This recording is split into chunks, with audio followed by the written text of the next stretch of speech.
Yo, what's up, dude? Eh, ya kembali lagi bersama gue si Beban dan pada kali ini gue akan kembali menuangkan keresahan gue gitu ya kan yang membuat gue anxiety gitu akhir-akhir ini gitu, mate. Itu adalah tentang hak anak gitu. Yang dimana yang seperti kita semua tahu, anak adalah anugerah yang dititipkan oleh Tuhan kepada hambanya gitu loh. Nah, konteksnya yang namanya titipan itu kan harus dijaga dan diperlakukan dengan baik gitu kan ya. Akan tetapi di video kali ini yang akan gue bahas adalah parents yang bebal bahkan berkesan tolol menurut gue. Oke, gue ceritain. Jadi ada sebuah keluarga. Dalam keluarga ini tuh ada si bokap, nyokap, dan si anak cewek gitu.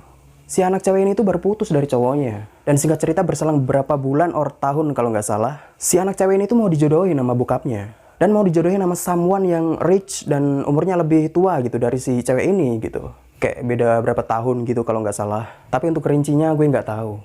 Sebenarnya si cewek ini tuh nggak mau gitu dijodohin sama cowok yang bakal dijodohin sama dia ini gitu. Tapi karena si cewek ini patuh gitu terhadap orang tuanya, ya terpaksa dia mau gitu dengan si cowok ini gitu. Dan singkat cerita, 3 bulan berlalu. Akhirnya si cewek dan si cowok ini tuh udah resmi lamaran gitu. Dan yang anehnya nih, si cewek dan si cowok ini tuh udah tinggal serumah gitu. Bahkan tidur seranjang layaknya suami istri yang dimana si cowok ini tuh bebas gitu mau ngelakuin apa aja gitu, dude. What the hell? Kayak yang ada di pikiran orang tuanya tuh apa gitu. Kok ngebolehin anaknya yang belum muhrim tinggal serumah, bahkan tidur seranjang gitu. Holy motherfucking shit. Even udah lamaran pun belum tentu bakalan sah gitu cuy.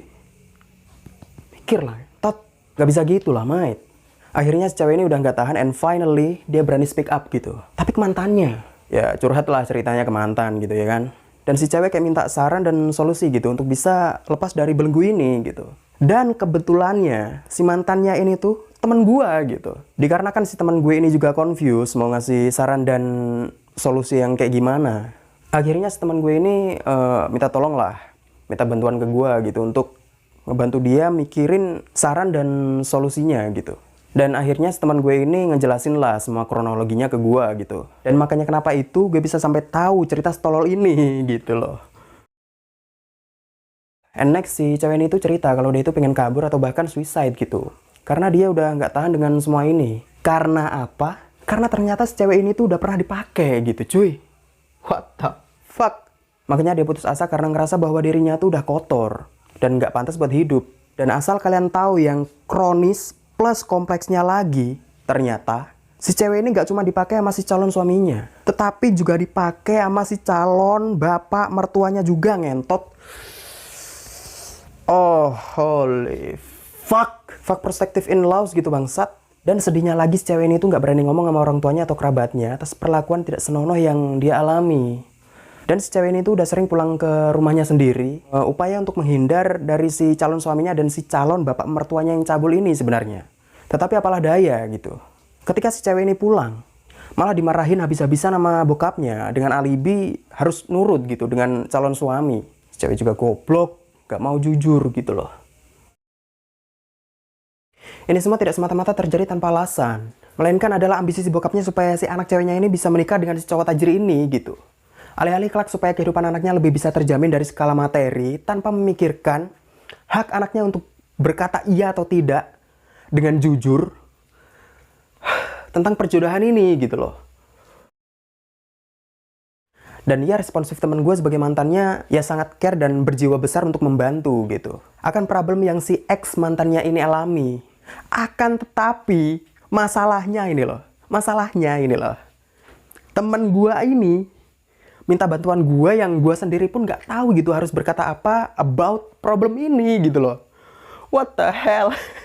Jadi ya mau nggak mau karena gue respect dengan temen gue yang satu ini, ya gue ngasih saran berdasarkan perspektif gue secara subjektif gitu. Dan menurut gue ini semua terjadi karena kurangnya interaksi antara anak dan orang tua.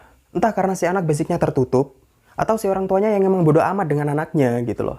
Ini adalah impact dari kurang bersinerginya antara anak dan orang tua. About hal apapun itu gitu loh mate. Makanya sampai terjadi misconnection antara anak dan orang tuanya gitu loh. Jadi saran gue, mulailah terbuka dengan anak lau bro. Jangan taunya cuman biayain doang, nyekolahin doang. Anak itu yang dibutuhin gak cuma didikan dari sekolah dude. Namun juga pendidikan dari orang tuanya langsung sejak dini gitu loh. Guna untuk melatih anak supaya tidak kaku untuk mau terbuka dengan kedua orang tuanya gitu loh mas bro, mbak bro. Jadi mulai saat ini, coba panggil anak lu dan ajak duduk bareng. Dan tanyakan apa yang dia rasakan dan alami selama ini. Apakah tertekan? Apakah terkekang dengan aturan yang ada? Atau karena sikap dinginnya kedua orang tua? Come on dude.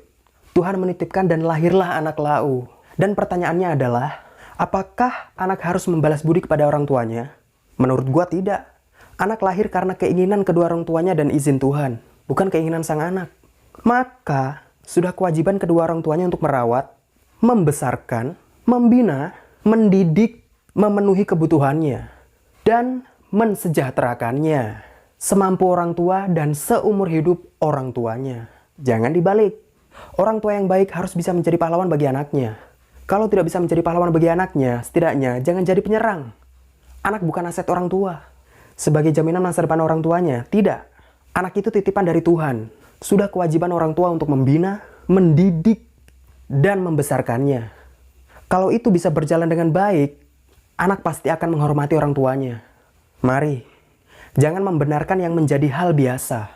Biasakanlah untuk tetap menjadi yang benar.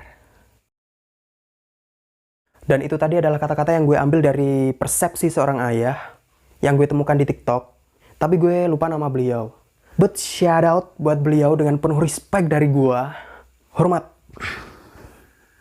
Dan untuk cerita yang tadi gue nggak tahu kelanjutannya kayak gimana. Karena ya, dan emang udah kompleks. Sudah terlalu complicated lah. Dan ya, oke, mungkin segitu aja keresahan gue mengenai hak anak. Semoga bisa terserap. And see you in the next video. Peace.